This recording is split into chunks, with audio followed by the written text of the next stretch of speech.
शहर में अहम शाहराहों पर कायम स्कूलों के बाहर ट्रैफिक हादसात में इजाफा हो चुका है। शहर में स्कूलों के बाहर बच्चों को ट्रैफिक हादसात से बचाने के लिए जेब्रा क्रॉसिंग बनाने का आगाज कर दिया गया है। शहरियों को आगाही न होने की वजह से साल 2024 में स्कूलों के बाहर हादसात बढ़ गए थे। हादसात बढ़ने से बचाने के लिए जेब्रा क्रॉसिंग बनाना ज़रूरी करार दिया गया। एजुकेशन अथॉरिटी ने अहम शाहराहों पर मौजूद 10 स्कूलों के बाहर जेब्रा क्रॉसिंग बनाने का हुक्म दे दिया है। बात करने के लिए तफसीलात जान लेंगे, जुनैद रियाज से बताइएगा। स्कूलों के बाहर हादसात में इजाफा। लाहौर में बच्चों को हादसात से बचाने के लिए ज़ेब्रा क्रॉसिंग बनाने का आगाज़ कर दिया गया है और पहले मरहले में हाई स्कूल और फिर मिडल और फिर तमाम स्कूलों में जो कि मेन शाहराहों पे मौजूद है वहाँ पर ज़ेब्रा क्रॉसिंग बनाई जाएगी ताकि बच्चों को हादसात से बचाया जा सके। इसी वाले से हम बात करेंगे डीओ सेकेंडरी लाहौर मोहम्मद आरिफ हमारे साथ मौजूद है, हम उनसे बात करेंगे, उनसे पूछेंगे कि क्या मकसद है जी ज़ेब्रा। सेक्रेटरी स्कूल की हिदायत पर ये अमल लाया जा रहा है। इससे पहले कि ये काम स्टार्ट है और ये फिनिशिंग पॉइंट की तरफ जा रहा है। असल में पूरे पंजाब के अंदर रोड हादसा बहुत ज़्यादा हो रहे थे, तो फिर गवर्नमेंट के इनिशिएटिव के मुताबिक बड़ी बड़ी शाहराहों में ज़ेब्रा क्रॉसिंग बनाए जा रहे हैं ताकि हादसा को कम किया जा सके। इसके अलावा सेक्रेटरी साहब का ये भी इनिशिएटिव है और जो मिनिस्टर फॉर स्कूल्स है उनकी भी, कि बच्चों के गुज़रने के लिए एक ऐसी सड़क होनी चाहिए ज़ेब्रा क्रॉसिंग के दौरान कि वो बच्चे आसानी से सड़क पार कर सकें। छुट्टी के वक्त और स्कूल टाइमिंग असम्बली के वक्त भी बच्चों को सड़क से स्कूल में लाने के लिए एक टीचर मौजूद रहेगा छुट्टी के बाद भी, ताकि वो बड़ी बड़ी शाहराहों पर बच्चे आसानी से रोड क्रॉस कर सके। इसके अलावा ये आखिरी मराहल में हैं, तकरीबन लाहौर में काफ़ी जो बड़ी बड़ी शाहराएँ हैं उन पर ज़ेब्रा क्रॉसिंग बन चुकी हैं। एक आधे दिन में इसको मुकम्मल कर लें ताकि 100% कम्प्लाइंस जो गवर्नमेंट की रिक्वायरमेंट है उसको हम पाए तकमील तक पहुंचाया जा सके। Thank you.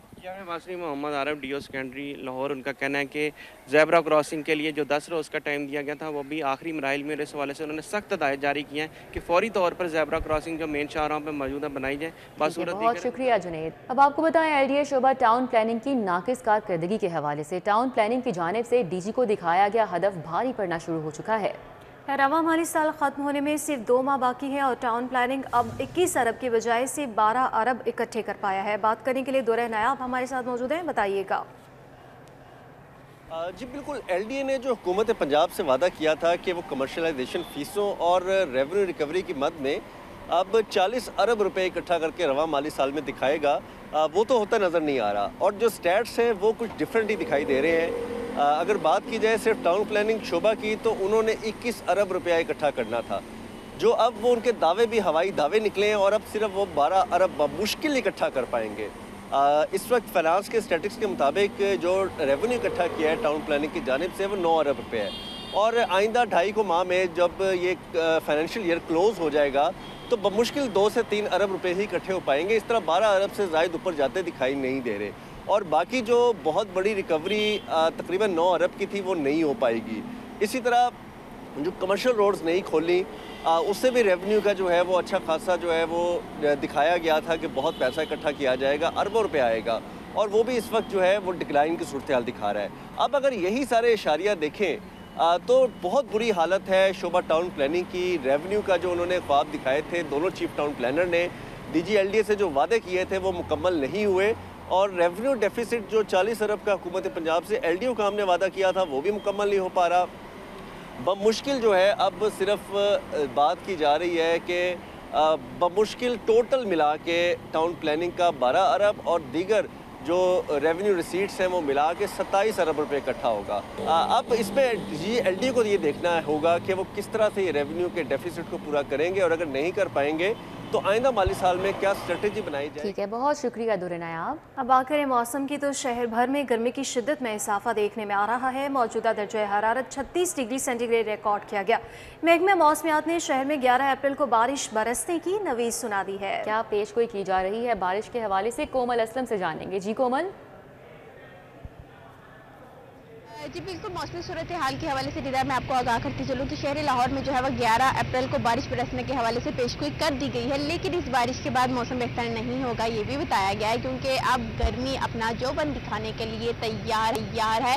और इसी के साथ साथ अगर आज की सूरत हाल के हवाले से बात करें तो आज भी सूरज जो है वो आसमान से कुछ देर के लिए गायब हुआ और आसमान पर बादलों ने अपना बसेरा किया, लेकिन देखते ही देखते ये जो है वो एकदम फिर से यूँ कह लें कि मौसम ने अंगड़ाई ली और सूरज में फिर से आसमान पर आए और तपिश में अच्छा खासा इजाफा कर दिया। इस वक्त टेम्परेचर की बात करते हैं तो मौजूदा दर्जा हरारा जो है वो 36 डिग्री सेंटीग्रेड तक जा पहुंचा हुआ है और आइंदा 24 घंटों के दौरान लाहौर शहर में ज़्यादा से ज़्यादा दर्जा हरारा जो है वो 37 डिग्री सेंटीग्रेड तक रिकॉर्ड किया जाएगा। हवा में नमी का तनासुब 34% है। हवा की रफ्तार तकरीबन 1 किलोमीटर प्रति घंटा के हिसाब से रिकॉर्ड की जा रही है। जैसे जैसे वक्त गुजर रहा है हवाएं जो है मजीद साकिन होती हुई नजर आ रही हैं, क्योंकि लाहौर शहर में अब गर्मी जो है वो मजीद जोबन दिखा रही है और मजीद भी दिखाएगी। माहिरीन मौसमियात की जानिब से बताया गया कि लाहौर में मौसमियाती तब्दीलियां जो है वो अब अरूज पर देखी जाएंगी। गर्मी आहिस्ता आहिस्ता मजीद शिद्दत दिखाएगी और इसी के साथ साथ लाहौरियों को कहा जा रहा है कि गर्मी से बचने के लिए ठंडे मशरूबात का ज़्यादा से ज़्यादा इस्तेमाल करें और कोशिश करें कि मौसमी फलों से खूब लुत्फानंदोज हों ताकि गर्मी की शिद्दत को कम किया जा सके। वहीं अगर हम बात करते हैं लाहौर शहर में फिजाई आलूदगी के हवाले से तो AQI की मजमूई शरह 160 रिकॉर्ड की गई है। लाहौर आलूदा तरीन शहरों की फहरिस्त में दूसरे नंबर पर आ चुका है। वलेंसिया टाउन की तरफ की बात करें तो वलेंसिया टाउन में AQI 200 से तजावज़ कर चुका है, जबकि अगर जोहर टाउन की तरफ की बात करें तो 170 से तजावज़ कर चुका है। तो लाहौरियों को कहा जा रहा है कि अपने इर्द गिर्द माहौल को बेहतर रखें और कोशिश करें कि विदाउट मास्क घरों से ना निकलें और पानी का ज़्यादा से ज़्यादा इस्तेमाल करें, क्योंकि गर्मी से बचने के लिए जहाँ आपने खुद के लिए पानी का इस्तेमाल ठीक है, बहुत शुक्रिया कोमल। FBR ने शुगर मिल्स में टैक्स चोरी रोकने के लिए एक दफ़ा फिर तमाम तर तवज्जो मरकूज़ कर दी है। शुगर मिल्स में सेल्स टैक्स एक्ट के सेक्शन 40B के नफाज के लिए एक दफ़ा फिर अमला तब्दील कर दिया गया है। तफसीलात जान लेंगे कलीम अख्तर से। कलीम बताइएगा। जी बिल्कुल, फेडरल बोर्ड ऑफ रेवेन्यू की जानिब से एक दफ़ा फिर जो शुगर मिल्स है वहाँ पर मॉनिटरिंग मज़ीद सख्त करने के लिए जो अमला है वो तब्दील कर दिया गया है और मुख्तलिफ जो टैक्स दफातर हैं वहाँ पर मौजूद जो काबिल अफसरान हैं उनकी खिदमात हासिल करते हुए जो दर्जनों के करीब नामवर शुगर मिल्स हैं वहाँ पर तैनात कर दिया गया है और बाकायदा तौर पर उन्हें हदायत जारी की गई हैं कि वो रोज़ाना की बुनियाद पर जो वहाँ पर तैयार होने वाला स्टॉक है और इसके अलावा जो चीनी शुगर मिल्स के हाथा से बाहर जाने वाली है उसकी सख्त मॉनिटरिंग की जाए और इस चीज़ को मेक श्योर किया जाए कि हर एक चीनी की बोरी के ऊपर जो टैक्स स्टैंप है वो लगी हो। जबकि इसके अलावा FBR की जानिब से तमाम ऐसे अफसरान जिनको शुगर मिल्स के अंदर तैनात किया गया है उन्हें वाज़ेह तौर पर मज़ीद हदायत जारी की गई हैं कि सेल्स टैक्स एक्ट के सेक्शन 40B का जो नफाज है इसे यकीनी बनाने के लिए तमाम तर जो वसाइल हैं वो बुरेकार लाए जाएँ। जबकि ऐसे अफसरान जिनकी खिदमात शुगर मिल्स में दोबारा हासिल की गई हैं उनको हदायत की गई है कि वो तमाम तर जो तफसीलात हैं वो उस अमले से लें जो कि पहले शुगर मिल्स के अंदर मौजूद थे। तमाम तर डाटा उनसे हासिल करने के बाद ही जो शुगर मिल्स है वहाँ पर वो अपनी जो मॉनिटरिंग है वो स्टार्ट करेंगे। जबकि इसके अलावा ये भी कहा गया है कि ना सिर्फ मॉनिटरिंग सख्त कीजिए बल्कि रोज़ाना की बुनियाद पे जो रिकॉर्ड है वो मरतब करके जो FBR हेडक्वार्टर है वहाँ पर पहुँचाया जाए ताकि जो चीनी ठीक है, बहुत शुक्रिया कलीम।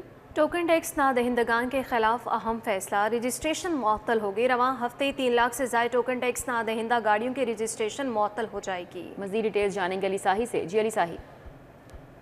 जी बिल्कुल, टोकन टैक्स नादहिंदगान के खिलाफ महकमा एक्साइज की जानब से मैसिव लेवल पर कंपेन लॉन्च करने का फ़ैसला किया गया है। माली साल के आखिरी 2 माह हैं, इसमें DG एक्साइज की जानब से डायरेक्शन दी गई है कि जितने भी डिफ़ाल्टर्स हैं उनके खिलाफ कार्रवाइयाँ की जाएँ, चाहे वो प्रॉपर्टी टैक्स में है, प्रोफेशनल टैक्स में है या मोटर टैक्स नादहिंदगान है, तो उनके खिलाफ सख्त एक्शन लिया जाए। इसी हवाले से डायरेक्टर एजेंसी लाहौर शाहिद गिलानी का कहना है कि शहर में 3 लाख के करीब ऐसी बड़े डिफ़ाल्टर्स हैं जिनकी गाड़ियां 2 साल से ज़ायद की टोकन टैक्स नादहिंदा हैं, तो उनकी गाड़ियां फौरी तौर पर मुअत्तल की जा रही हैं और सिस्टम में ब्लॉक की जा रही हैं। जब तक वो अपना टोकन टैक्स अदा नहीं करेंगे तब तक उनकी गाड़ियों की रजिस्ट्रेशन मुअत्तल रहेगी और इसके साथ साथ ओपन लेटर पर चलने वाली गाड़ियां भी सिस्टम में मुअत्तल कर दी गई हैं। जो नॉन रजिस्टर्ड गाड़ियां हैं उनको दफातर थानों में बंद किया जाएगा। इसी हवाले से आज से लाहौर के 8 मुख्तलिफ मकामात पर ETOs की सरबराही में नाकाबंदी भी शुरू कर दी जाएगी और जितने भी डिफ़ाल्टर्स पकड़े जाएंगे उनकी गाड़ियों को तब तक ओपन नहीं किया जाएगा जब तक वो अपना टैक्स अदा नहीं करते। पहले मरहले में गाड़ियों की जो रजिस्ट्रेशन है वो मुअत्तल की जाएगी। अगले मरहले में जो डिफ़ॉल्टर्स होंगे उनकी गाड़ियों की रजिस्ट्रेशन सिस्टम में मनसूख कर दी जाएगी। तो शहरियों को दरख्वास्त की गई है कि वो अपना टैक्स जो है वो बर वक्त अदा करें, वरना। ठीक है अली साहिब, बहुत शुक्रिया आपका। आपको बताएं, लेस्को में फिर मटीरियल बहरान सर उठाने लगा है। एलटी मीटर्स की खरीदारी को आउटसोर्स करने की मंजूरी दे दी गई है। तफसीलात जान लेंगे, शाहिद सिप्रा से बताइएगा। जी बिल्कुल, लाहौर इलेक्ट्रिक सप्लाई कंपनी में मटीरियल बहरान एक दफ़ा फिर पैदा होना शुरू हो गया है, जिसकी वजह से बड़े सार्फिन कमर्शियल और इंडस्ट्रियल के लिए जो मीटर्स की ख़रीदारी है उसको आउटसोर्स कर दिया गया है और शोबा मटीरियल मैनेजमेंट ने बाज़ाब्ता तौर पर इसका नोटिफिकेशन भी जारी किया है। ज़रा ने यह बताया है कि बड़े कमर्शियल और इंडस्ट्रियल सार्फिन के लिए एलटी मीटर्स जो हैं वो ख़रीदे जा रहे थे, लेकिन लेस्को के पास अचानक से स्टॉक ख़त्म होने की वजह से जो न्यू कनेक्शन है या फिर ख़राब होने वाले मीटर्स को तब्दील करने का मामला इल्तवा का शिकार हो रहा था, जिसके बाद आउटसोर्स करने का नोटिफिकेशन जारी करके सार्फिन को हदायत जारी की गई कि वो मार्केट से बराह रास्त मीटर की ख़रीदारी कर सकते हैं। लेकिन साथ में कुछ शराइत आयद की गई हैं कि अब जो सार्फिन न्यू कनेक्शन या फिर MCO यानी कि मीटर्स को तब्दील करवाने के लिए जो नए मीटर्स की ख़रीदारी करेंगे वो स्मार्ट मीटर ख़रीदे जाएंगे। AMI smart meters LT meters जो हैं ये ख़रीदे जाएंगे और बड़े कमर्शियल और इंडस्ट्रियल सार्फिन के कनेक्शंस पर वो नस्ब हो सकेंगे, जिससे बराह रास्त फ़ायदा ना सिर्फ सार्फिन को होगा कि उनकी बिलिंग एक्चुअल होगी, बल्कि उसके साथ साथ अगर बिजली चोरी या फिर उसको टेम्पर्ड करने की कोशिश की जाती है तो वो उस मीटर के ज़रिए उसको भी डिटेक्ट किया जा सकेगा। अगर NOC मिलता है तो NOC की बुनियाद पर वो मीटर्स ख़रीद सकेंगे, जिसके बाद उनको कनेक्शन के लिए नस्ब किया जा सकेगा। साथ में PPMC के शोबा मटीरियल इंस्पेक्शन और साथ में जो TS डिज़ाइन डिपार्टमेंट लेस्को का अपना है, इन दोनों से उस मीटर्स की इंस्पेक्शन करवाना होगी, जिसके बाद सार्फिन को ये। बहुत शुक्रिया शाहिद सिप्रा। और पंजाब हुकूमत ने मुतादिद अफसरान को MCMC कोर्स के लिए रिलीव करने से इनकार कर दिया। पंजाब हुकूमत ने विफाक को मज़कूरा अफसरान के नाम कोर्स से ड्रॉप करने का मुरासला लिख दिया है। इस हवाले से मजीद बताएंगे एडिटर ब्यूरोक्रेसी कैसर खोखर। जी कैसर खोखर, आगाह कीजिएगा।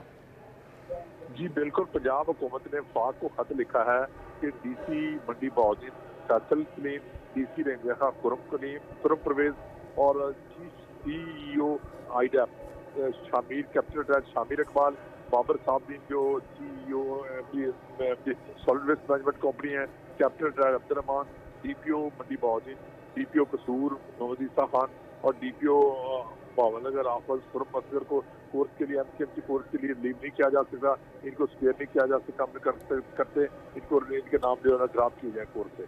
जी ठीक है, बहुत शुक्रिया कैसर खोखर। पीपल्स पार्टी का मुतनाज़ नहरों पर नून लीग को टफ टाइम देने का फैसला। पीपल्स पार्टी का ऑल पार्टीज कॉन्फ्रेंस बुलाने का भी फैसला। पीपल्स पार्टी का पंजाब असेंबली में भी मुतनाज़ नहरों के मसले को उजागर करने का फैसला सामने आया है। हसन अली हमारे साथ हैं, मज़ीद तफसीलात बता रहे हैं। जी हसन अली। जी बिल्कुल, पाकिस्तान पीपल्स पार्टी का मुतनाज़ नहरों पर नून लीग को टफ टाइम देने का जो फैसला किया गया और इस हवाले से जो नई नहरों की मुखालिफ सियासी जमातों को एतमाद में लेकर पीपल्स पार्टी पंजाब का ऑल पार्टीज कॉन्फ्रेंस बुलाने का भी फैसला किया गया। इसके साथ साथ पीपल्स पार्टी का पंजाब असेंबली में भी इस हवाले से जो मसला है इसको उजागर करने का भी फैसला किया गया, जबकि ऑल पार्टीज कॉन्फ्रेंस की तारीख का ऐलान जो है मरकजी क़यादत की मंजूरी के बाद किया जाएगा, जबकि मुतनाज़ा नहरों के मसले पर पाकिस्तान पीपल्स पार्टी का पंजाब भर में भरपूर मुहिम चलाने पर भी जो है वो गौर किया जा रहा है। पीपल्स पार्टी चोलिस्तान कैनाल के हवाले से ज़मीनी हक़ाइक़ को सामने लाएगी, जबकि चोलिस्तान कैनाल के हवाले से तमाम स्टेक होल्डर्स को एक प्लेटफॉर्म पर लाने की तैयारियाँ जो हैं वो भी की जा रही हैं, जबकि ज़राए की जानिब से कहा जा रहा है कि हुकूमत को बजट मंजूरी या मुतनाज़ा नहरों में से किसी एक का इंतखाब इस हवाले से करना होगा। जबकि पाकिस्तान पीपल्स पार्टी वस्ती पंजाब के जनरल सेक्रेटरी हसन मूसा का कहना है कि नहरों का मसला सिर्फ पंजाब का नहीं बल्कि पूरे पाकिस्तान का है। अगर नई नहरें बनी तो सबसे ज़्यादा नुकसान जो है वो पंजाब को होगा और मुतनाज़ा नहरों का मसला हर प्लेटफॉर्म पर उठाएंगे। जी ठीक है, बहुत शुक्रिया हसन अली आपका।